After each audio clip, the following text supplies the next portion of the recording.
Hello तो नमस्कार दोस्तों।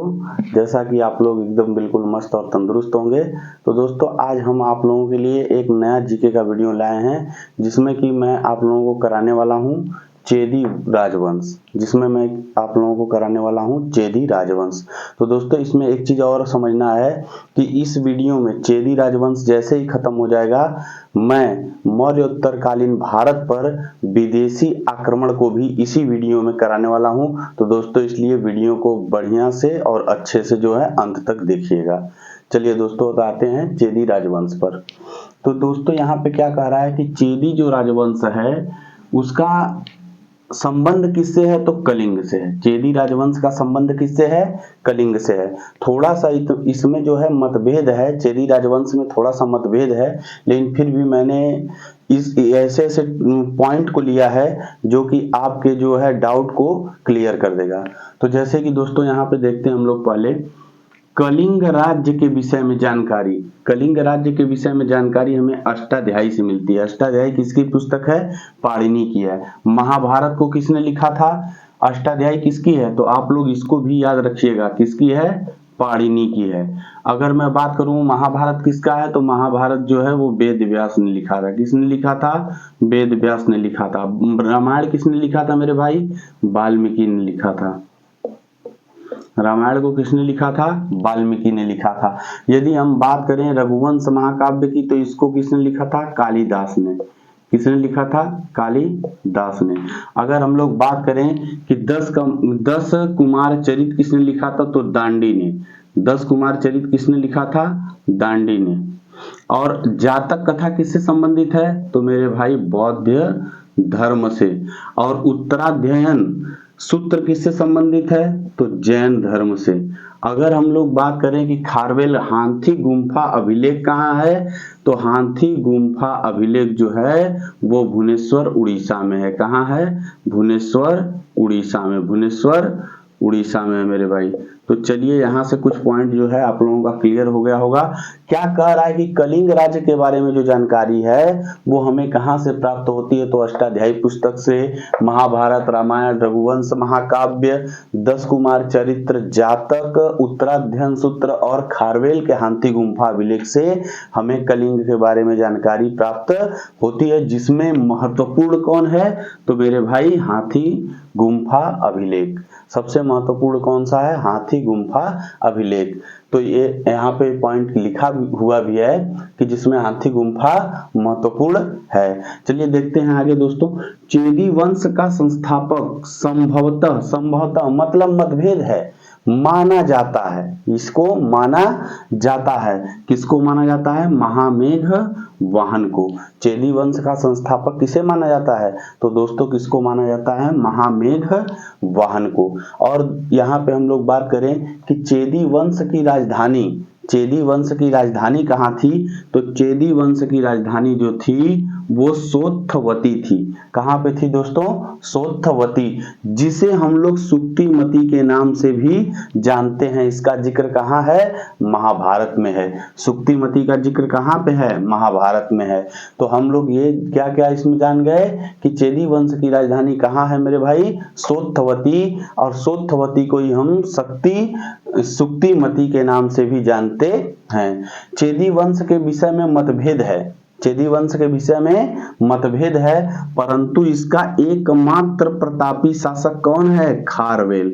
आप लोगों को ध्यान रखना है कि चेदी वंश का एक ही प्रतापी शासक है जिसके बारे में हमें जानकारी प्राप्त है, उसका नाम क्या है मेरे भाई, खारवेल। आइए खारवेल के बारे में बात करते हैं। खारवेल के बारे में जानकारी हमें कहां से प्राप्त है, अभी हमने कहा ना कि इंपॉर्टेंट कौन सा अभिलेख है, हाथी गुम्फा अभिलेख। तो खारवेल के बारे में जानकारी अधिक से अधिक हमें कहां से मिलती है, हाथी गुम्फा अभिलेख से मिलती है। खारवेल सातकर्णी का समकालीन था। आप लोगों को सातवाहन वंश पढ़ाए थे हम। सातवाहन वंश में मैंने बताया था कि सातकर्णी प्रथम था, है ना, सातकर्णी उपाधि धारण करने वाला सातकर्णी प्रथम था। और मेरे भाई किसके समकालीन था, तो खारवेल के समकालीन था। यानी खारवेल जो है सातकर्णी के समकालीन थे। और कहा जाता है कि खारवेल ने किसको हरा दिया था, सातकर्णी को। यानी खारवेल जो है इतना प्रतापी था कि प्रतापी सातकर्णी को भी क्या किया था, हरा दिया था। अच्छा, खारवेल किस धर्म का संस्थापक, किस धर्म का उपासक था, तो जैन धर्म का। खारवेल किस धर्म का उपासक था, तो खारवेल जो है जैन धर्म का उपासक था। हाथी गुम्फा अभिलेख से, हाथी गुम्फा अभिलेख में खारवेल को अन्य नामों से जाना जाता है। मतलब जो हाथी गुम्फा अभिलेख है उसमें खारवेल को अन्य अन्य नामों से जाना जाता है। वो कौन कौन से नाम है दोस्त, बहुत ही इंपॉर्टेंट है।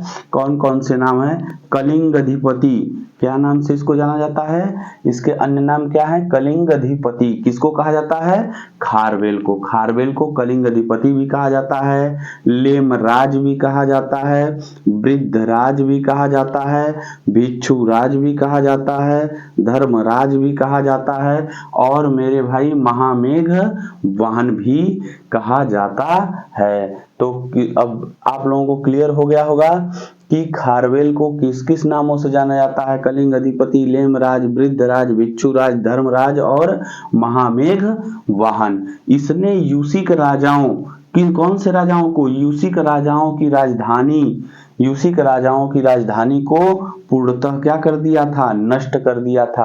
अच्छा, नष्ट क्यों किया था, क्योंकि सातवाहनों से इसकी बनती नहीं थी। ये सातवाहनों का क्या था, विरोधी था। कौन विरोधी था मेरे भाई, खारवेल।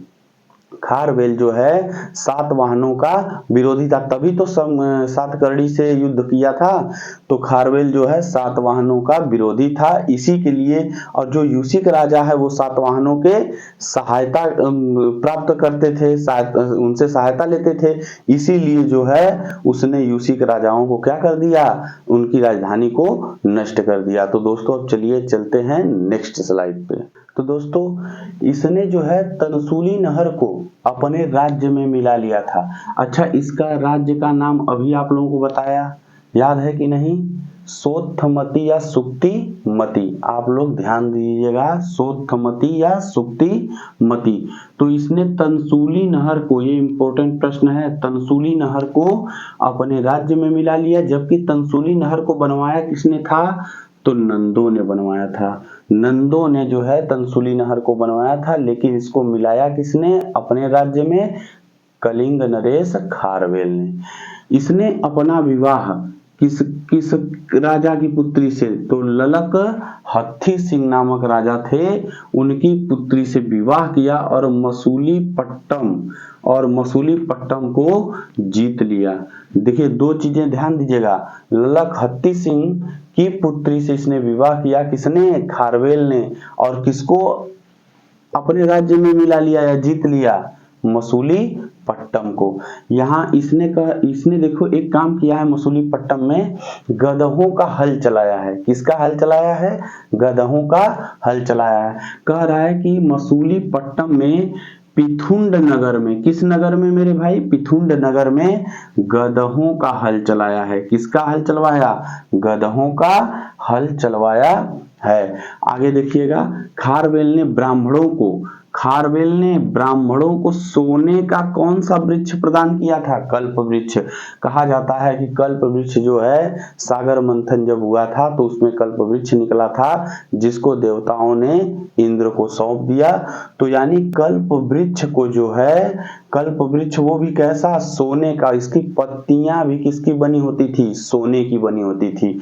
तो यानी सोने की बने पूरे वृक्ष को वो किसको दान देता था, ब्राह्मणों को दान दिया। यानी किसको, किस चीज को, पेड़ को दान दिया था, तो आप लोगों को ध्यान देना है, कल्प वृक्ष को दान दिया। इसने कुमारी पर्वत पर, किस पर्वत पर बात कर रहा है, तो कुमारी पर्वत पर, इसने कुमारी पर्वत पर अहर्त किस में होते हैं, अहर्त किस धर्म में होते हैं। आप लोगों को मैंने जैन धर्म पढ़ा दिया है, उसी जैन धर्म में अहर्त होते हैं। अहर्त को पूजनीय या पूज्य कहा जाता है। तो अहर्तों के लिए क्या बनवाया, देवालय बनवाया, मतलब उनके रहने के लिए स्थान बनवाया। कहाँ बनवाया, कुमारी पर्वत पर। किसने बनवाया, कलिंग नरेश खारवेल ने। इसने उदयगिरी में 18, उदयगिरी में कितने 18, ये दोस्तों ध्यान देना बहुत इंपॉर्टेंट प्रश्न है। उदयगिरी में 18 तथा खंडगिरी में कितने 15 गुफा विहारों का निर्माण कराया। उदयगिरी में कितने 18, खंडगिरी में कितने 15। अच्छा, उदयगिरी और खंडगिरी दोनों कहाँ पड़ते हैं? तो ये कहाँ पड़ते हैं? भुवनेश्वर उड़ीसा। कहाँ पड़ते हैं? भुवनेश्वर उड़ीसा। और मेरे भाई इन दोनों के बीच में जो दूरी है वो 200 मीटर की है। इन दोनों के बीच में जो दूरी है वो 200 मीटर की है। ये चीज आप लोग ध्यान दीजिएगा। तो उदयगिरी में 18 और खंडगिरी में 15 गुफा का निर्माण भी कराया था। ये उड़ीसा में है और इन दोनों के बीच की जो दूरी है वो 200 मीटर है। उदयगिरी में इसने एक रानी गुफा बनवाया था। उदयगिरी में कौन सी गुफा? रानी गुफा। और खंडगिरी में कौन सी गुफा? तो अनंत गुफा।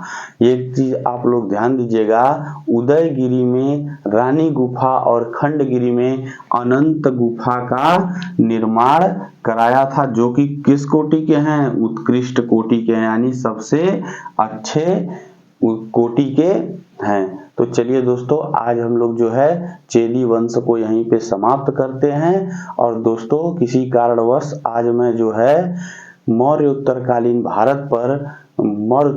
भारत पर विदेशी आक्रमण को आज नहीं पढ़ाऊंगा, मैं इसको नेक्स्ट वीडियो में लेकर आऊंगा। तो दोस्तों बस आज के लिए इतना ही। जय हिंद, जय भारत।